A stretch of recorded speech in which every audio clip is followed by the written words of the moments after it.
Hi everyone, welcome to Cupin education channel.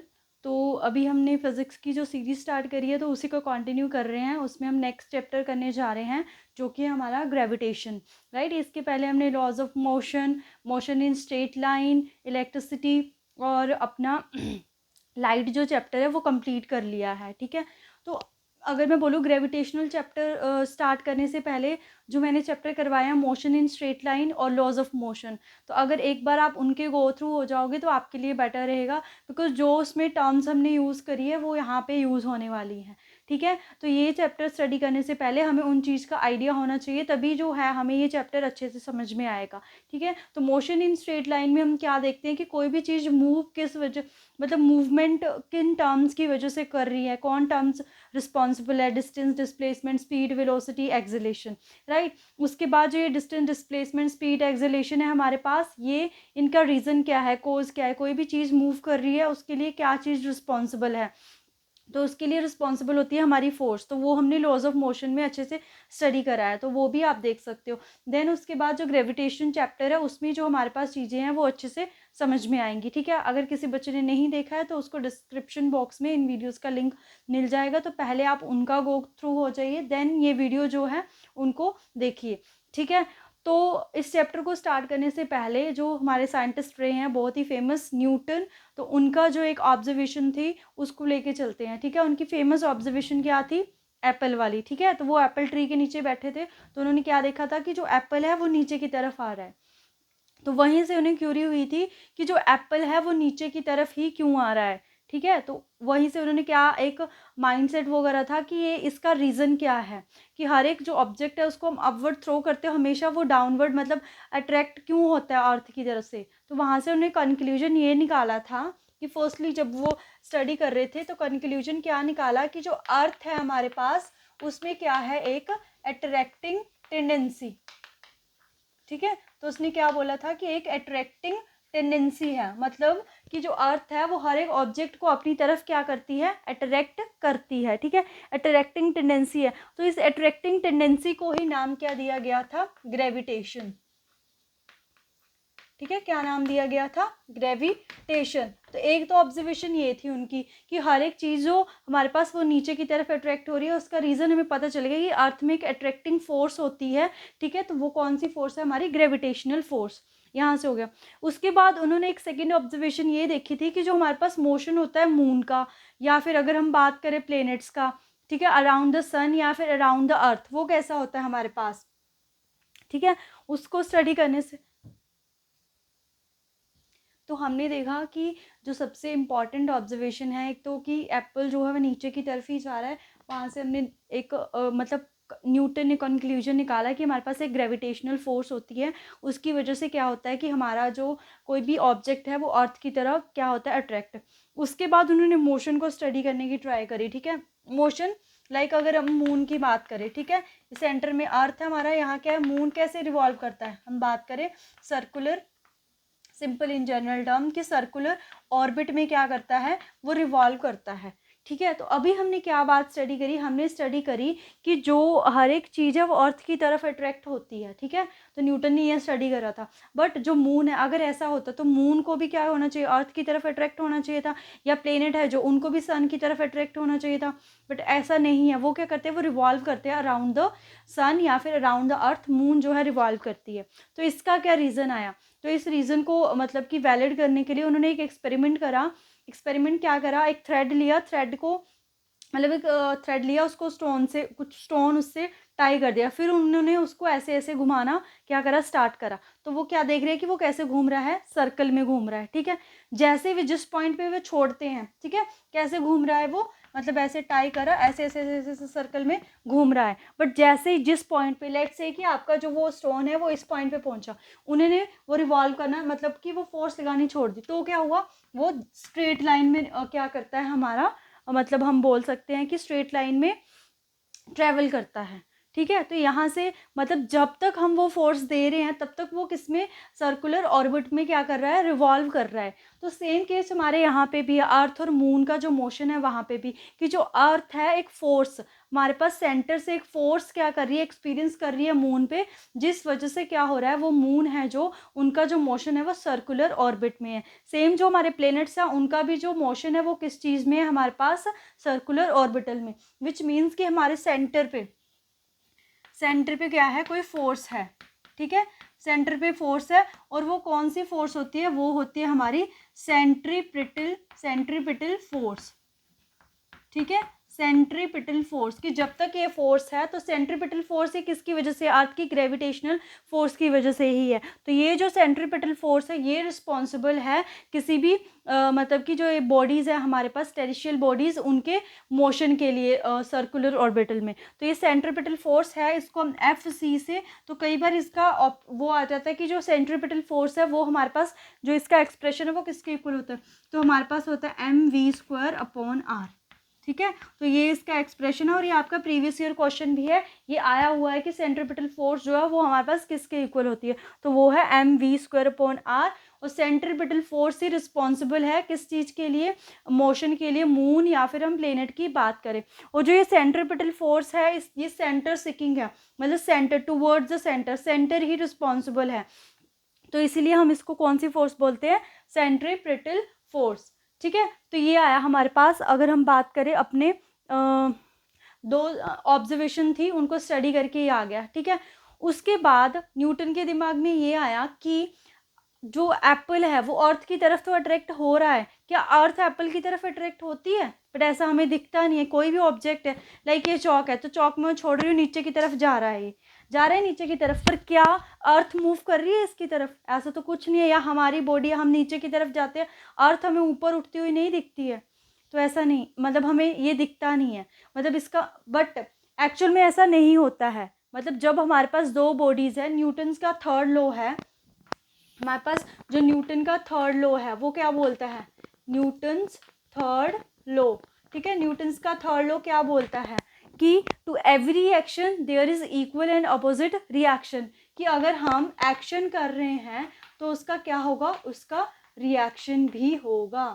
Which means कि अगर हमारे पास जो एप्पल है वो अर्थ की तरफ अट्रैक्ट हो रही है तो अर्थ भी एप्पल की तरफ अट्रैक्ट होगी, मतलब एक्शन रिएक्शन तो हो रहा है, बट वो हमें मूव करती हुई क्यों नहीं दिखाई दे रही है, उसके लिए आया हमारे पास न्यूटन का सेकंड लॉ।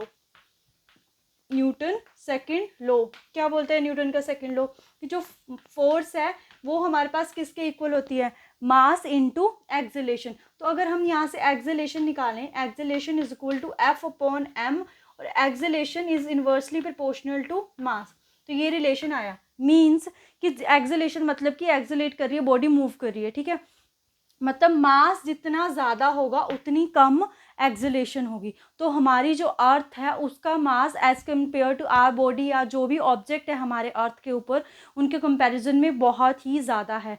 तो मास अगर बहुत ज़्यादा है तो हमें मूवमेंट इस वजह से दिखाई नहीं देता, बिकॉज मास ज़्यादा तो एक्सेलेरेशन क्या होगी, कम। एक्सेलेरेशन कम तो हमें वो मूव करती हुई बॉडी नज़र नहीं आती है, बट एक्शन रिएक्शन दोनों के ऊपर हो रहा है। ठीक है, तो ये हमारे पास एप्पल की थ्योरी को उन्होंने रिजॉल्व करा।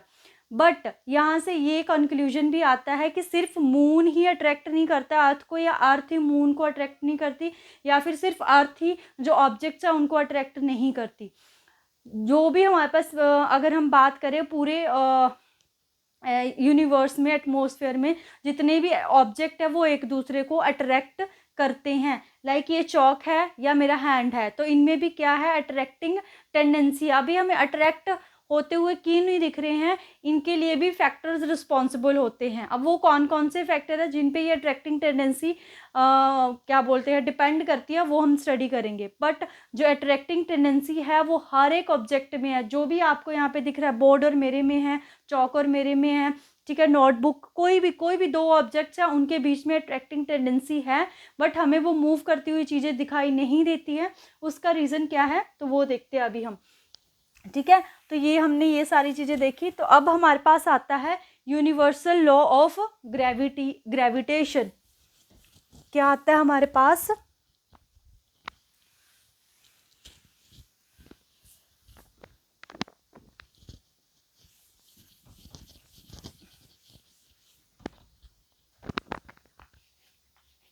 Universal law of gravitation. ठीक है, तो ये क्या बोलता है, ये बोलता है कि जो अगर हमारे पास दो बॉडीज़ हैं तो उनके बीच में जो फोर्स होगी, अट्रैक्टिंग फोर्स होगी, वो डायरेक्टली प्रोपोर्शनल होगी। लेट्स से कि ये हमारे पास दो बॉडीज़ हैं, ठीक है, इसका मास है m1, या फिर हम ये लार्ज बॉडी है, स्मॉल बॉडी है, इसका मास हमने m ले लिया और इसका मास स्मॉल m ले लिया, तो डायरेक्टली प्रोपोर्शनल होगी इनके प्रोडक्ट के मासेस के। ठीक है, ये आ गया। उसके बाद इन्वर्सली प्रोपोर्शनल जो इनके बीच में डिस्टेंस है उसके स्क्वायर के, मतलब जितना ज़्यादा डिस्टेंस होगा उतनी क्या होगी हमारे पास, वी कैन से दैट उतनी ही कम अट्रैक्टिंग टेंडेंसी होगी। ठीक है, तो जैसे हम प्रोपोर्शनैलिटी हटाते हैं तो क्या आता है हमारे पास, कांस्टेंट m स्क्वायर, और जो ये कांस्टेंट आया इस कांस्टेंट को बोलते हैं हम ग्रेविटेशनल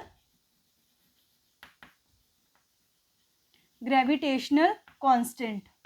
क्या बोलते हैं इसको, ग्रेविटेशनल कांस्टेंट। तो अगर हम यहाँ से g की वैल्यू निकालें रीअरेंज करके तो g आ जाएगा हमारे पास FD² mm। इसकी यूनिट निकालेंगे, फोर्स की यूनिट क्या होती है न्यूटन, d क्या है डिस्टेंस मीटर स्क्वायर, नीचे क्या है दो टाइप्स के मास तो ऊपर लेके आएंगे तो -2, तो this is the unit of gravitational constant. तो कई बार यूनिट के ऊपर भी क्वेश्चन आ जाता है। बाकी बिकॉज ये कांस्टेंट है तो इसकी वैल्यू होगी, तो वैल्यू क्या है इसकी 6.667 इंटू 10⁻⁻11 न्यूटन मीटर स्क्वायर पर kg स्क्वायर। ठीक है, इन्वर्स में है kg, तो ये इसकी वैल्यू। तो हम देख रहे हैं कि ये वैल्यू बहुत ही छोटी है। तो जब हम अपनी बात करते हैं, लेट्स से कि कोई दो फ्रेंड्स है हमारे पास, ठीक है, कोई दो पर्सन हैं, ठीक है, उनके मास की बात करें हम, लेट्स से इसका है 30 kg और इसका है 20 kg, और इनमें हमने जो डिस्टेंस है वो रख लिया 10 मीटर। ठीक है, तो हम निकालते हैं फोर्स कि इनमें फोर्स कितनी होगी। तो फोर्स क्या है, इनके मास के डायरेक्टली प्रोपोर्शनल 30 इंटू 20, और डिस्टेंस इन्वर्सली हो जाएगा 10 इंटू 10, और ग्रेविटेशनल कांस्टेंट 6.67 इंटू 10⁻⁻11। तो ये 10 से 10 तो कैंसिल हो गया, 6 आ गया, इसको भी 6 मान लो, 6 हो गया 36 इंटू 10⁻⁻11। तो -11 है, विच मीन्स कि 11 टर्म्स के बाद हमारे पास पॉइंट लगेगा कितनी छोटी टर्म बन गई। तो वो इतनी छोटी टर्म है कि उसको एक्सपीरियंस करना नेग्लिजिबल ही है हमारे पास एक तरह से। ठीक है, इसीलिए जब हम दो बॉडीज़ को क्लोज में लेके आते हैं तो हमें अट्रैक्ट होती हुई नहीं दिखती है वो। ठीक है, तो जब मास, अगर हम अर्थ के कंपैरिजन में बात करें तो अर्थ का मास जो है, तो यहाँ पे जो मास की वैल्यू आएगी, अर्थ के मास बहुत बड़ा है, उसकी वजह से वो अट्रैक्टिंग जो उसकी टेंडेंसी है वो ज़्यादा है as compare to our body. ठीक है, तो ये आया हमारे पास यूनिवर्सल लॉ ऑफ ग्रेविटेशनल। और ये यूनिवर्सल लॉ क्यों है, बिकॉज ये एप्लीकेबल है for all object in universe, इसीलिए इसको कौन सा लॉ बोलते हैं हम, यूनिवर्सल लॉ। ठीक है, तो इसमें से अगर हम क्वेश्चन देखें तो जी की वैल्यू के ऊपर क्वेश्चन आ सकता है, बाकी अगर हम बात करें जी की यूनिट के ऊपर क्वेश्चन आ सकता है। उसके बाद इस लॉ को यूनिवर्सल लॉ ऑफ, क्योंकि डिस्टेंस के क्या है ये इनवर्स, तो इसको इनवर्स स्क्वायर लॉ भी बोलते हैं, इनवर्स स्क्वायर लॉ। तो ये भी क्वेश्चन आ सकता है कि किस लॉ को हम इनवर्स स्क्वायर लॉ बोलते हैं। तो इनवर्स स्क्वायर लॉ हो गया हमारे पास यूनिवर्सल लॉ ऑफ ग्रेविटेशन। ठीक है, तो ये था हमारे पास लॉ ऑफ ग्रेविटेशन के बारे में। अगर एप्लीकेशन की बात करें तो एप्लीकेशन क्या है कि अर्थ जो हर एक ऑब्जेक्ट को क्या करिए अट्रैक्ट, वो इसकी एप्लीकेशन के अंदर आता है। बाकी मोशन ऑफ द मून या फिर प्लेनेट टूवर्ड्स अर्थ और सन रिस्पेक्टिवली, वो भी क्या है, वो भी हमारे पास ग्रेविटेशन की वजह से है। ठीक है, अभी हम अपनी नेक्स्ट टर्म देखते हैं।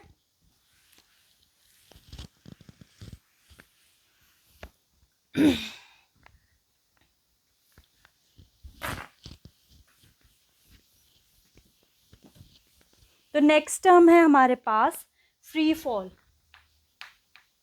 कौन सी है टर्म, फ्री फॉल। ठीक है, अब ये फ्री फॉल का मतलब क्या है कि जब भी हम किसी चीज़ को डाउनवर्ड क्या करते हैं, थ्रो करते हैं।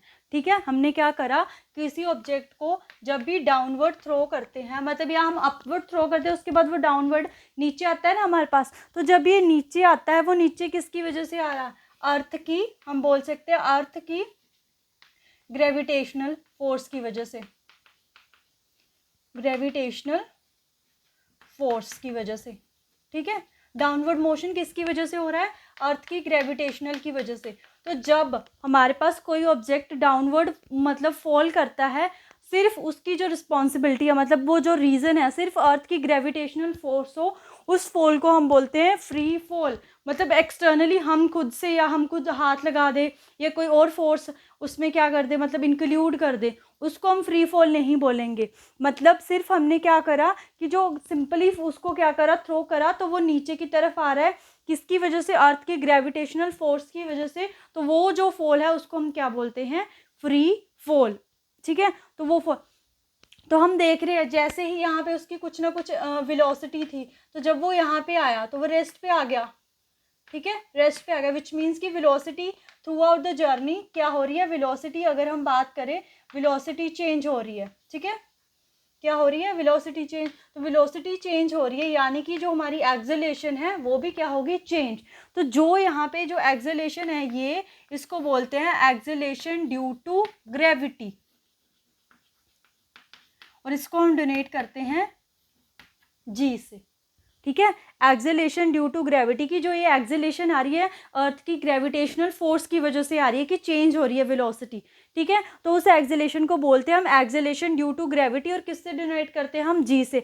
हाँ, तो ये एक्सेलरेशन ही ना, तो इसकी अगर ऐसे यूनिट की बात करें तो सेम रहेगी, metre per second square, unit इसकी सेम ही रहेगी हमारे पास, ठीक है। अब इसका देखते हैं हम कि फॉर्मूला क्या है। अगर हम फोर्स की बात करें, फोर्स किसके इक्वल होता है? M A. अब ए की जगह क्या आ गई? Acceleration due to gravity, M G. ये होगी हमारी फर्स्ट। एक इक्वेशन हम लेके आए थे वहां से, ग्रेविटेशनल वाली, उससे अपॉन डी स्क्वायर, ये हो गया हमारे पास second. Comparing 1 and 2, left side equal है तो राइट साइड भी क्या होगी? Equal. M G is equal to G M M upon D square. तो एम से एम क्या हो गया? कैंसिल। यहाँ से जी क्या आ गया हमारे पास? G M upon D square. तो ये हमारे पास जब हम वैल्यूज़ पुट कर देंगे, अर्थ की ग्रेविटी की वैल्यू पुट करेंगे, जो ग्रेविटेशनल कांस्टेंट है और उसके बाद मास है और जो रेडियस है उसको पुट करते हैं, तो वैल्यू आती है हमारे पास 9.8 metre per second. And this is a very very important HP टैट के लिए, वैल्यूज़ के ऊपर क्वेश्चन आता ही आता है। ये एक्सेलरेशन ड्यू टू ग्रेविटी ज़्यादा इंपॉर्टेंट चैप्टर है, ठीक है। अगर हम बात करें HP टैट की, तो 9.8 मीटर पर सेकेंड स्क्वायर के आगे इसकी वैल्यू। और यहाँ से हम एक कंक्लूजन ये भी निकाल रहे हैं, क्या कंक्लूजन आ रहा है यहाँ से हमारे पास, कि अगर हम जी और अपने उसमें रिलेशन देखें, किस में? जी और डिस्टेंस में, ठीक है। जी इज इक्वल टू क्या आ रहा है? G M upon D square. मतलब जो हमारी एक्सेलरेशन ड्यू टू ग्रेविटी है वो डिस्टेंस के क्या है? इन्वर्सली प्रोपोर्शनल, ठीक है। तो अगर हम अपनी अर्थ को कंसीडर करें, वो प्रॉपरली ओवल शेप में नहीं होती है, वो हमारे पास कुछ ऐसी शेप में होती है, ठीक है, ऐसी शेप में। तो अगर हम रेडियस देखें, ये रेडियस ज़्यादा होगी, ये रेडियस क्या होगी? कम होगी, ऐसा होता है। तो जो ये वाला, ये जो लाइन होती है, इसको हम बोलते हैं इक्वेटर। क्या बोलते हैं इसको हम? इक्वेटर। और जो ये लाइन है इसको हम बोलते हैं पोल, ठीक है। तो अगर हम बात करें इक्वेटर पे जो डिस्टेंस है वो क्या है? हाई, मतलब ज़्यादा है। तो अगर डिस्टेंस हाई है, डिस्टेंस ज़्यादा होगा, ग्रेविटी की वैल्यू क्या होगी? कम। Which means gravity at equator is less than gravity at pole. This is also a very important point, ठीक है। ये भी है कि किस पे कई बार क्वेश्चन आता है कि जो एक्सेलरेशन ड्यू टू ग्रेविटी है उसकी वैल्यू कहाँ पे ज़्यादा, इक्वेटर पे या फिर पोल पे, या इक्वल होती है हमारे पास, ठीक है। बाकी ऑल ऑफ द अबव लिखेंगे या नन ऑफ दिस। तो हमें पता है कि जो acceleration due to gravity distance पे डिपेंड करती है, तो इक्वेटर में रेडियस ज़्यादा है, तो रेडियस ज़्यादा, तो हमारे पास जी की वैल्यू क्या हो जाएगी? कम, ठीक है। ये आया हमारे पास। और एक चीज़ एक्सेलरेशन ड्यू टू की, अगर हम सेंटर ऑफ अर्थ पे बात करें, ये भी आपका प्रीवियस ईयर क्वेश्चन है, सेंटर ऑफ अर्थ पे बात करें तो जो जी की वैल्यू है वो है हमारे पास 0। जो हमारे पास ये वैल्यू है 9.87, ये सरफेस ऑफ अर्थ पे है हमारी value 9.8 metre per second square, ठीक है। तो ये भी इम्पॉर्टेंट टर्म्स है। उसके बाद एक और टर्म है कि अगर हम ऑब्जेक्ट को क्या करें? अपवर्ड थ्रो, ठीक है, ऑब्जेक्ट को क्या कर रहे हैं? अपवर्ड। तो जी की वैल्यू क्या होती है? नेगेटिव, मतलब अगर न्यूमेरिकल आता है हमारे पास। और अगर हम ऑब्जेक्ट को डाउनवर्ड थ्रो करें, डाउनवर्ड थ्रो करें तो जी की वैल्यू क्या होती है, पॉजिटिव, क्योंकि ऑब्जेक्ट भी नीचे की तरफ और जो हमारी वो है ग्रेविटेशनल फोर्स है वो भी नीचे की तरफ पॉजिटिव, ऑब्जेक्ट ऊपर की तरफ, ग्रेविटेशनल फोर्स नीचे की तरफ, तो हमारी जो वैल्यू है वो है नेगेटिव। इसके ऊपर भी क्वेश्चन आया कि जब हम डाउनवर्ड ऑब्जेक्ट को थ्रो करते हैं तो एक्सेलरेशन ड्यू टू ग्रेविटी की वैल्यू क्या होती है। तो ये एक्सेलरेशन ड्यू टू ग्रेविटी जो टॉपिक है, ये टॉपिक बहुत ही इम्पॉर्टेंट है, ठीक है। तो हमने ये चीज़ अब देख ली कि एक्सेलरेशन ड्यू टू ग्रेविटी में कौन कौन से जो क्वेश्चंस है वो इम्पॉर्टेंट है, क्या क्या टर्म्स है, ठीक है। अभी हम अपना नेक्स्ट टॉपिक करते हैं।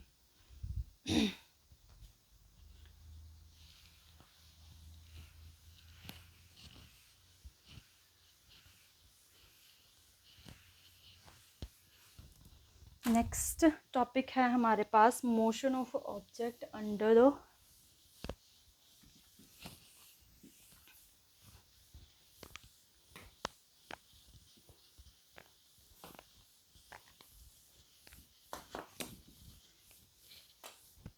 ये इन जनरल टर्म है हमारे लिए कि फॉर एग्जांपल आपके पास एक पीस ऑफ पेपर है और एक क्या है, स्टोन है, तो दोनों को आप नीचे की तरफ थ्रो कर रहे हो, तो जल्दी नीचे कौन पहुंचेगा, कौन पहुंचेगा, स्टोन पहुंचेगा, ठीक है, स्टोन पहुंचेगा। अभी इसका रीज़न क्या है, ये पेपर नहीं पहुंचेगा, हम देखते हैं ना ऐसे ऐसे ऐसे ऐसे धीरे धीरे करके नीचे आता है, तो इसका रीज़न ये है कि एयर रेजिस्टेंस, एयर होती है ना हमारे एटमॉस्फेयर में, तो एयर तो यहाँ पे भी है, तो एयर यहाँ पे है, तो इसका अगर हम सरफेस एरिया देखें, सरफेस एरिया क्या है, ज़्यादा, और मास क्या है, कम।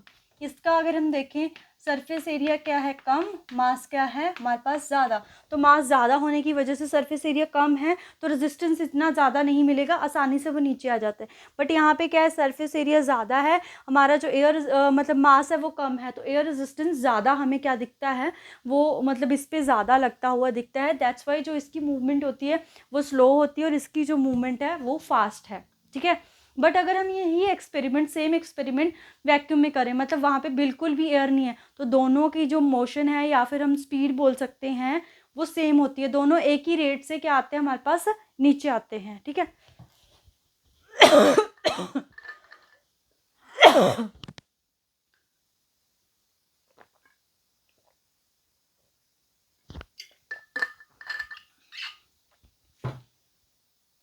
सॉरी, सो हम कर रहे थे इनके मूवमेंट की बात। तो ये जो मूवमेंट है, इनका जो मोशन है कम ज़्यादा है, वो किसकी वजह से है, एयर की रेजिस्टेंस, क्योंकि एयर रेजिस्ट करती है मोशन को।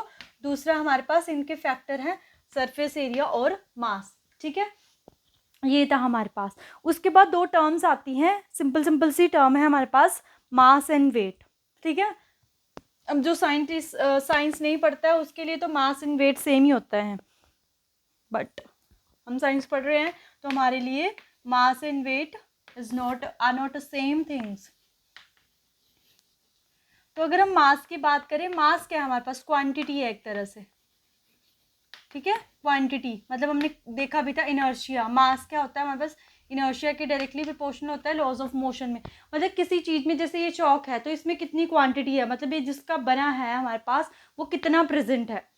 तो ये फॉर एग्जाम्पल इसमें 2 ग्राम 3 ग्राम जितना भी है, तो क्या इसको फ़र्क पड़ेगा अगर मैं एक जगह से दूसरी जगह लेके जा रही हूँ, क्वांटिटी तो जितनी है उतनी ही रहेगी। विच मीन्स कि जो हमारी बॉडी का मास होता है या किसी का भी जो मास होता है वो क्या रहता है हमारे पास, कांस्टेंट, ठीक है।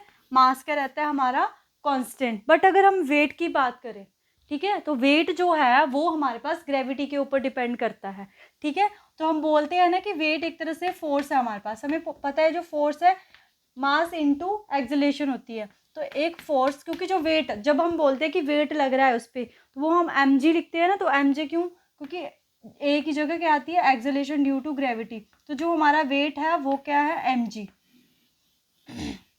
ठीक है। तो यहाँ से हम क्या कंक्लूजन निकाल रहे हैं, यहाँ से हम कंक्लूजन निकाल रहे हैं कि जो हमारा वेट है वो कांस्टेंट नहीं होता है, क्योंकि वो डिपेंड कर रहा है किस पे, जी पे। अब अगर हम जी की बात करें अर्थ पे, तो अर्थ पे कितनी है वो 9.8 मीटर पर सेकेंड स्क्वायर, तो जो हमारा अर्थ पे वेट है, ठीक है।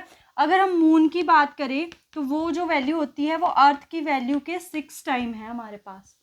लेट्स से कि अगर आपका वेट अर्थ पे 40 kg है, कितना है, अर्थ पे वेट जो है वो 40 kg है, तो मून पे क्या होगा इसका 6 टाइम। तो इसको 6 से डिवाइड करने पर हमारे पास, लेट्स से हमने 60 ले लिया, अब इतना डिवीजन में क्यों जाएंगे हम, तो आ जाएगा 10 kg। मतलब अगर कोई चाहता है कि वो मतलब वेट अपना कम करना चाहता है विदाउट एनी एफर्ट्स, तो मून पे चला जाए, वहाँ पे वो 60 की जगह वो क्या शो करेगा आपको, 10 kg। तो ये आपका प्रीवियस ईयर क्वेश्चन भी है कि अगर कोई पर्सन मून पे जाता है तो ग्रेविटी कितनी टर्म से हमारे पास कम होती है, या फिर अगर गिवन वेट दे रखा है तो वो कितना कम होगा। तो वो है हमारे पास, हम बोल सकते हैं कि जो ग्रेविटी, या सिंपल अगर हम बोलें कि जी की वैल्यू ऑन मून अगर हम बोले वो 1/6 है जी की वैल्यू ऑन अर्थ। ठीक है, तो ये हमारे पास, यहाँ से हमने ये कंक्लूजन निकाला अपने पास। इम्पॉर्टेंट है ये जो हमारे पास एक्सप्रेशन है, इसको आप नोट डाउन कर सकते हो। ठीक है, अब हम नेक्स्ट जो अपना पढ़ने जा रहे हैं टॉपिक, नेक्स्ट जो टॉपिक है वो पढ़ते हैं, वो भी इन्हीं के ऊपर है। ठीक है, acceleration due to gravity, very important term है हमारे पास जो ये जी है।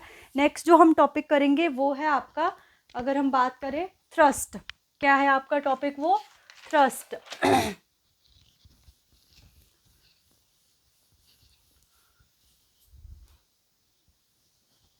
ठीक है, तो थ्रस्ट को समझने के लिए लेट्स से कि आपके पास एक कील है। ठीक है, हम एक एक्टिविटी से देखते हैं कि ये हमारी कील है। ठीक है, और ये क्या है, आपकी वॉल है। ठीक है, ये क्या है, आपकी वॉल है। सिमिलरली ये कील है, इसको आप इसी वॉल पे ऐसे लगा रहे हो। ठीक है, तो कहाँ पे ये जो कील है वो आसानी से अंदर जाएगी। ठीक है, यहाँ पे। ठीक है, और एक एग्जाम्पल है कि आप एक मडी उसमें हो। ठीक है, मतलब मडी सरफेस है आपके पास, तो आप देखते हो कि जो आपके ये फुट है ये क्या अंदर चले जाते हैं ना, अंदर चले जाते हैं, नीचे चले जाते हैं। बट एज कंपेयर टू अगर आप अपनी पूरी बॉडी को, ठीक है, पूरी बॉडी को मतलब आप पूरा कांटेक्ट में आ जाते हो, तो आपकी बॉडी उतना नीचे नहीं जाएगी जितना आपके फीट जो है वो नीचे गए थे। अब यहाँ क्या ये चीज़ आ रही है, हो तो वही सेम रहा है कि हमारे पास यहाँ पे भी आपकी पूरी बॉडी है, यहाँ पे भी पूरी मतलब बॉडी है, तो वही पर्सन है सेम। यहाँ पे भी क्या है, यहाँ पे भी नेल है, यहाँ पे भी नेल है, हमने पोजीशन को चेंज करा है। तो पोजीशन को चेंज कैसे करा है, यहाँ पे अगर हम देखें तो ये क्या है, परपेंडिकुलर है। यहाँ पे हमारे फुट भी क्या है, परपेंडिकुलर। यहाँ पे जो कॉन्टेक्ट है वो पूरी बॉडी का आ गया है। ठीक है, तो जो थ्रस्ट की बात हो रही है ना हमारे पास, जो हम टर्म्स लेके आ रहे हैं अपनी थ्रस्ट, तो ये जो थ्रस्ट है ना, थ्रस्ट क्या है हमारे पास, एक तरह से फोर्स ही है हमारे पास। ठीक है, फोर्स है बट इन परपेंडिकुलर डायरेक्शन। कौन सी डायरेक्शन में, परपेंडिकुलर डायरेक्शन में, विद सरफेस एरिया। मतलब ऐसी फोर्स जो कि परपेंडिकुलर डायरेक्शन में लगती है हमारे पास सरफेस एरिया के साथ में, उसको हम क्या बोलते हैं, वो थ्रस्ट होती है। तो अगर हम परपेंडिकुलरली प्लेस करेंगे अपनी चीज़ को तो वो फोर्स जो है वो ज़्यादा लगेगी। ठीक है, यहाँ पे नेल आसानी से जाएगा, इसी यहाँ पे भी फोर्स ज़्यादा लग रही है ना हमारी, तभी वो जो पैर है वो नीचे जा रहे हैं। यहाँ पे क्या है, हम परपेंडिकुलरली प्लेस नहीं है, तो जो वो बॉडी है वो हमें इतनी धंसती हुई नज़र नहीं आती है। ठीक है, तो ये थ्रस्ट क्या हुई, जो फोर्स है वो एक्ट करती है परपेंडिकुलर डायरेक्शन में। तो हमारे पास टर्म आती है प्रेशर। क्या टर्म आती है, प्रेशर। एक मिनट,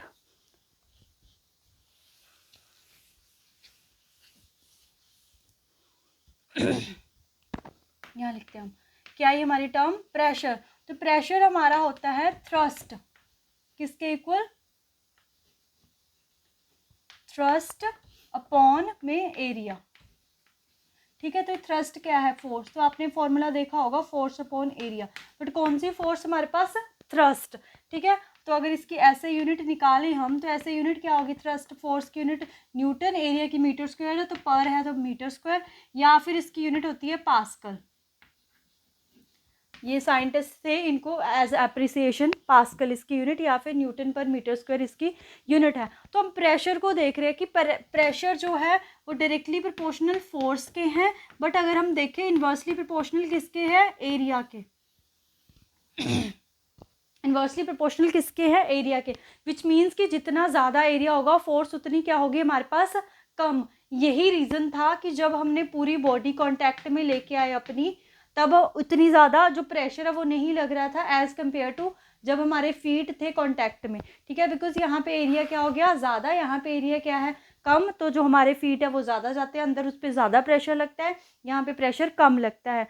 या फिर अपनी देखे होगी सिंपल हमारे पास पानी का जो पाइप होता है, ठीक है, वो कैसा होता है सर्कुलर शेप का ऐसे, ठीक है, उसमें से पानी आ रहा है, सिंपल पानी है, बट जब आप अपना थंब ऐसे प्लेस करते हो उसके ऊपर, थंब प्लेस करते हो तो पानी क्या, उसका प्रेशर क्या कर जाता है, इंक्रीज कर जाता है ना, ज़्यादा स्पीड के साथ जाता है। तो आपने एरिया को क्या करा, कम करा, एरिया को कम करा तो प्रेशर क्या कर गया, इंक्रीज, ठीक है। तो ये हमारे पास प्रेशर है, इसकी एप्लीकेशन के ऊपर क्वेश्चन आ जाता है। या फिर अगर हम बात करें कि जो बैग्स होते हैं उसकी जो स्ट्रिप्स है जो हम यहाँ पे लगाते हैं, अगर उसका एरिया ज़्यादा हो या फिर एरिया कम हो, तो जो अगर एरिया कम हो तो हमें ज़्यादा फोर्स जो है वो एक्सपीरियंस होती है। वो किस वजह से, बिकॉज एरिया कम है तो फोर्स प्रेशर क्या होगा, ज़्यादा, प्रेशर ज़्यादा तो फोर्स भी क्या होगी, ज़्यादा। इसी वजह से जो हमारी नाइफ भी होती है, शार्प नाइफ है, वो इजीली चीज़ को कट करती है एज कम्पेयर टू ब्लंट। तो जो शार्प नाइफ है उसका जो अगर हम बात करें एरिया ऑफ कांटेक्ट वो कम है, तो कम है तो फोर्स क्या होगी, ज़्यादा, फोर्स ज़्यादा तो प्रेशर ज़्यादा, ठीक है। ये जर्नल इसकी एप्लीकेशन थी फोर्स के ऊपर। उसके बाद अगर हम बात करें कि ये हमने बात करी प्रेशर इन लीक, मतलब ये सॉलिड की बात हुई कि हमारे पास सॉलिड स्टेट में जो प्रेशर है वो कैसे कैसे चलता है, ठीक है। हमने यूनिट्स तो निकाली। अब हम पढ़ेंगे प्रेशर इन लिक्विड्स या प्रेशर इन फ्लूइड्स, ठीक है। ये हमने सॉलिड के बारे में पढ़ा, ठीक है, सॉलिड चीज़ों के बारे में कि जो हमारा प्रेशर है वो कैसे लगता है। हमने एक चीज़ देखी कि फॉर एग्जांपल हमारे पास बॉक्स है, ये है, तो अगर ये प्रेशर अप्लाई कर रहा है ये ओनली डाउनवर्ड डायरेक्शन में करता है। कौन सी डायरेक्शन में, डाउनवर्ड। अब हम पढ़ने जा रहे हैं प्रेशर इन फ्लूइड। अब ये फ्लूइड क्या है, फ्लूइड क्या होते हैं हमारे पास, जो भी चीज़ क्या करती है, फ्लो। तो कौन कौन, लिक्विड भी फ्लो करता है हमारा, गैसेस भी क्या करती है, फ्लो करती है। तो ये दोनों ही क्या है हमारे पास, फ्लूइड।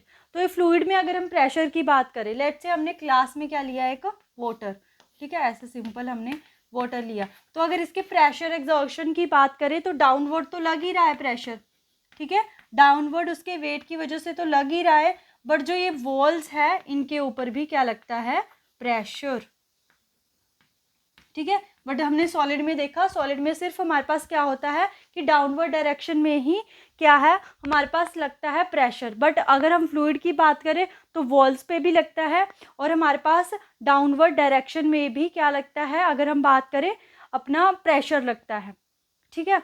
तो अब हम एक बात करेंगे, नेक्स्ट आपके पास टर्म आती है बबुएंसी, ठीक है, बबुएंसी।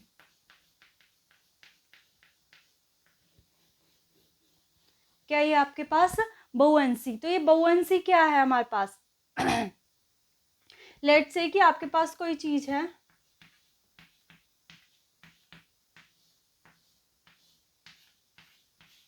यहाँ पे मैंने यहाँ पे ले ली आयरन नेल, ठीक है, यहाँ पे मैंने ली आयरन नेल, ठीक है, और उसके बाद लेट्स से हम आयरन नेल को कंसिडर करके चल रहे हैं, तो आयरन नेल क्या है हमारे पास, सॉलिड स्टेट, तो उसको क्या जाना चाहिए था हमारे पास डाउनवर्ड डायरेक्शन में, क्योंकि उसको डाउनवर्ड प्रेशर लगता है तो उसको जाना चाहिए था नीचे, जाती तो वो नीचे ही है। इसके अगर हम ले ले एक वुडन पीस, ठीक है, हमने क्या ले लिया, वुडन पीस, तो वो क्या करेगा हमारे पास, ये भी क्या है हमारे पास सॉलिड स्टेट में, तो इसको भी डाउनवर्ड डायरेक्शन में नीचे जाना चाहिए था, बट ये प्रॉपरली नीचे नहीं जाता है, वो यहीं पे रहता है, ठीक है, तो वो यहीं पे रहता है। अब इसका क्या रीज़न है, इसका क्या रीज़न है कि जो हमारे पास जो ये लिक्विड है, ये जो फ्लूइड है, ये भी क्या करता है हमारे पास, फोर्स अप्लाई करता है, बट इन अपवर्ड डायरेक्शन। कौन सी डायरेक्शन में, अपवर्ड में। और जो ये है ये किसकी वजह से क्या लग रहा है, डाउनवर्ड डायरेक्शन में हमारे पास। तो कोई भी चीज़, रीज़न भी यही है, ये जो अपवर्ड फोर्स है, जो फ्लूइड अपवर्ड फोर्स क्या करता है, एक्सपीरियंस करता है, उसी को हम क्या बोलते हैं, बबुएंसी या फिर अप थ्रस्ट, क्योंकि है तो वो फोर्स ही है बट अपवर्ड डायरेक्शन में लग रही है, तो वो क्या होगी, अपवर्ड थ्रस्ट, या फिर हम उसको क्या बोलेंगे, बबुएंसी, ठीक है। उसके बाद कोई भी चीज़ सिंक या फ्लोट क्यों करती है हमारे पास, ठीक है, क्या रीज़न आता है, मतलब टर्म आई सिंक या फिर फ्लोट करने का, तो वही आयरन नेल लेते हैं, तो आयरन नेल क्या करती है हमारी, सिंक करती है। तो इसका रीज़न क्या है, इसका रीज़न है कि जो हमारी डाउनवर्ड फोर्स है वो ग्रेटर होगी किसके, अपवर्ड थ्रस्ट से, क्योंकि जो ऊपर की तरफ जो थ्रस्ट लग रहा है अगर वो कम होगा तभी हमारी चीज़ नीचे की तरफ जाएगी ना, तभी हमारी जो चीज़ है वो नीचे की तरफ जाती है। बिकॉज फॉर एग्जांपल हमारे पास प्लास्टिक की बोतल है, राइट, तो उसको अगर हम पानी में रखें वो नीचे नहीं जाती है, बट जैसे हम ऊपर से उस पर फोर्स लगाते हैं वो नीचे चली जाती है। तो मतलब हमने जो ऊपर से फोर्स लगाई है, मतलब डाउनवर्ड फोर्स लगाई, उसका अमाउंट ज़्यादा कर दिया। तो जब भी डाउनवर्ड फोर्स का अमाउंट ज़्यादा होगा तो चीज़ क्या करती है, डूब जाती है। इन केस सेकेंड केस है कि जब हमारी डाउनवर्ड फोर्स जो है वो कम होती है अपवर्ड थ्रस्ट से, तो हमारी चीज़, कोई भी ऑब्जेक्ट है वो क्या करता है हमारे पास, वो फ्लोट करता है, क्योंकि ऊपर की तरफ जो फोर्स है वो ज़्यादा लग रही है, डाउनवर्ड कम है, तो वो नीचे जा ही नहीं पाएगा, इसीलिए वो क्या करता है, सिंक करता है। तो ये रीज़न है किसी भी चीज़ का सिंक या फ्लोट करने का, बबुएंसी, अप थ्रस्ट। ठीक है, अप थ्रस्ट की वजह से क्या होता है हमारे पास, कोई भी चीज़ है वो क्या करती है, फ्लोट करती है, या फिर हम बोल सकते हैं हमारे पास सिंक करती है। ठीक है, तो ये हमारे पास थ्रस्ट के ऊपर हुआ। हमने फ्लूइड्स के, एक चीज़ बचती है इस चैप्टर में, वो है आर्किमिडीज प्रिंसिपल। ठीक है, तो वो भी इसी के ऊपर है।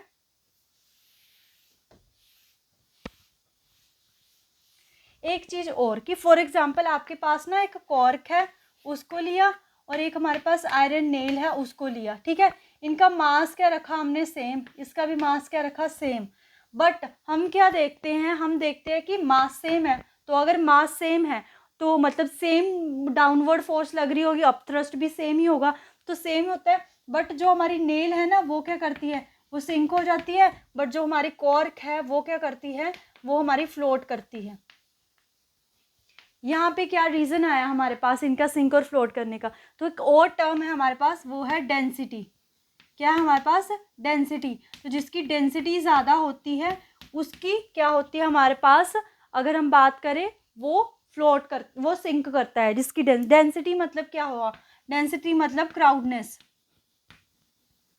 जैसे फॉर एग्जांपल आपके पास एक रूम है उसमें 10 बच्चे हैं, और सेम वही रूम है उसमें अब 20 बच्चे आ गए, तो हम बोलेंगे जहाँ जब 20 बच्चे तो उसकी डेंसिटी ज़्यादा है, डेंसर है वो। ठीक है, और कम पॉपुलेशन, मतलब जितनी ज़्यादा पॉपुलेशन, तो जो ज़्यादा डेंसर होगा उसकी मतलब वो चीज़ क्या करेगी हमारे पास, सिंक। तो डेंसिटी भी एक फैक्टर है। अगर मास इक्वल हो जाए तो हम डेंसिटी के टर्म पे बता सकते हैं कि कोई भी चीज़ सिंक करती है या फिर फ्लोट करती है। ठीक है, उसके बाद इस चैप्टर का लास्ट टॉपिक आता है हमारे पास, वो है आपका आर्किमिडीज प्रिंसिपल।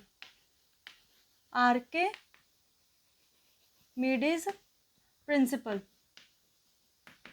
आर्किमिडीज प्रिंसिपल ने क्या बोला, इनने क्या बोला कि फॉर एग्जांपल ये हमारे पास है कि कोई भी चीज़ लाइक ये है हमारे पास, कुछ भी है, ये क्या कर रही है, इसमें फ्लोट कर, तो हमने जो वो अप थ्रस्ट है ना, अप थ्रस्ट, उसका अमाउंट फाइंड आउट करना है कि वो अप थ्रस्ट का अमाउंट कितना है, वो अप थ्रस्ट जो फोर्स लग रही है वो कितनी है। तो वो इन्होंने बोला था कि जो वो हमारे पास मतलब जो ऑब्जेक्ट है ना, वो फ्लूइड को जितना, मतलब जो ऑब्जेक्ट है उसने फ्लूइड, क्योंकि यहाँ पे पहले क्या था हमारे पास, वाटर था, तो वाटर था, उसकी जगह अब ये क्या आ गया हमारे पास, ऑब्जेक्ट आ गया, तो उसने कितने फ्लूइड को क्या करा, हम बोल सकते हैं एक तरह से स्प्रेड आउट करा उस जगह से। तो जितने फ्लूइड को स्प्रेड आउट करा वहाँ से हम अपथ्रस्ट फोर्स है उसको फाइंड आउट कर लेते हैं। तो यही था आर्किमिडीज प्रिंसिपल में कि अपथ्रस्ट हम कैसे फाइंड आउट करते हैं कि जो हमारे पास जो ऑब्जेक्ट है वो हमारे पास फ्लूइड की जगह आया, तो जितने उसने फ्लूइड को एक्सर्ट करा उस अमाउंट से हम फाइंड आउट करते हैं कि अपथ्रस्ट हमारे पास क्या थी। ठीक है, तो आर्किमिडीज प्रिंसिपल ये था। उसके बाद इसके प्रिंसिपल इंपॉर्टेंट है, या हम बोल सकते हैं एप्लीकेशन इंपॉर्टेंट है। तो इसकी एप्लीकेशन में थे क्या था कि आर्किमिडीज के जो प्रिंसिपल है उसको माइंड में रखते हुए जो शिप्स है या फिर हमारे पास सबमरीन्स है वो बनाए गए थे इस प्रिंसिपल को फॉलो करते हुए। ठीक है, कोई भी चीज़ हमारे पास कितना बड़ा शिप है वो हमारे पास क्या करता है, वो सिंक नहीं करता है ना, फ्लोट करता है, बट एक छोटी सी आयरन नेल है वो क्या कर जाती है, सिंक कर जाती है हमारे वाटर में। तो इसी प्रिंसिपल को लेके, क्योंकि वो अप थ्रस्ट, हमने अप थ्रस्ट फाइंड आउट कर ली, उस शिप की अप थ्रस्ट फाइंड आउट कर ली कि इतनी अप थ्रस्ट है, तो अपने शिप की जो डाउनवर्ड जो फोर्स है उसको हम कम रखेंगे, तो वो चीज़ काउंट आउट करके इन्होंने शिप को बनाया, या सबमरीन जो भी हमारे पास डिवाइसेस होती है उनको बनाया जाता है। एक और चीज़ कि हमारे पास दो और डिवाइसेस है, दैट इज़ योर लैक्टोमीटर, और एक आता है हमारे पास हाइड्रोमीटर। ठीक है, तो जो ये लैक्टोमीटर है ये प्योरिटी किसकी, प्योरिटी ऑफ मिल्क को मेजर करने के लिए। लैक्टो है ना, तो लैक्टोबैसिलस किस में होता है, बैक्टीरिया, मिल्क में ना, तो उसकी प्योरिटी फाइंड करने के लिए जो डिवाइस को यूज़ किया जाता है वो है लैक्टोमीटर। उसके बाद है हाइड्रोमीटर, तो हाइड्रोमीटर जो है वो डेंसिटी को मेजर करने के लिए, डेंसिटी को मेजर करने के लिए जो डिवाइस यूज़ की जाती है उसको बोलते हैं हाइड्रोमीटर। तो इनके ऊपर भी क्वेश्चन आया, इनके ऊपर क्या आया, मैच ऑफ द फॉलोइंग में लिख दिया कि लैक्टोमीटर को लेट से उन्होंने डेंसिटी से कर दिया और हाइड्रोमीटर को किससे कर दिया, प्योरिटी ऑफ मिल्क से। तो आपको वो फाइंड आउट करना है कि कौन सा मिसमैच है। तो ऐसे क्वेश्चन आए हुए हैं डिवाइसेस के ऊपर, ठीक है। तो ग्रेविटेशन जो चैप्टर था वो आपका यहीं पे ओवर होता है। तो यही टॉपिक्स थे, तो जो मेन क्या इवन जो भी टॉपिक्स थे आपके ग्रेविटेशनल चैप्टर पे वो मैंने यहाँ पे डिस्कस कर दिए हैं, ठीक है। तो हमने motion in straight line, laws of motion, then ये ग्रेविटेशन चैप्टर, 3 चैप्टर कंप्लीट कर लिए हैं। तो इसके बाद इसके प्रीवियस ईयर क्वेश्चंस मैं जो आपके सामने वो डिस्कस करूँगी, ठीक है। बाकी आप थ्योरी लेक्चर्स जो मैं बता रही हूँ उसको करते रहिए। उसके बाद जो क्वेश्चंस है, जैसा भी मैं आपको हमेशा वीडियो में बोलती हूँ कि जो क्वेश्चंस होते हैं उनको कैसे सॉल्व करो, कि पहले खुद से जाके, क्योंकि थ्योरी लेक्चर्स तो आपने लगाए हैं, हर एक कॉन्सेप्ट मैंने बताया है, जो भी क्वेश्चन आए हैं उसके अकॉर्डिंग जो कॉन्सेप्ट है वो मैंने बताया है। तो पहले आपको खुद से सॉल्व करना चाहिए, देन जो मैंने आंसर डाला है तो वो आपको देखना चाहिए। इससे आप क्या होगा कि आपकी साथ ही साथ में रिवीजन होती रहेगी, ठीक है। तो वो मैं सॉफ्ट कॉपी अपने टेलीग्राम चैनल पे डालती हूँ। तो वो मेरा टेलीग्राम चैनल है क्यूपिन एजुकेशन HP टैट करके, तो आप उसको ज्वाइन कर सकते हो। वहाँ से आप, मैंने काफ़ी सारे सॉफ्ट कॉपीज़ अपलोड करी है प्रीवियस ईयर क्वेश्चंस की, तो वो भी आप देख सकते हो जिन बच्चों ने नहीं देखी है। Thank you.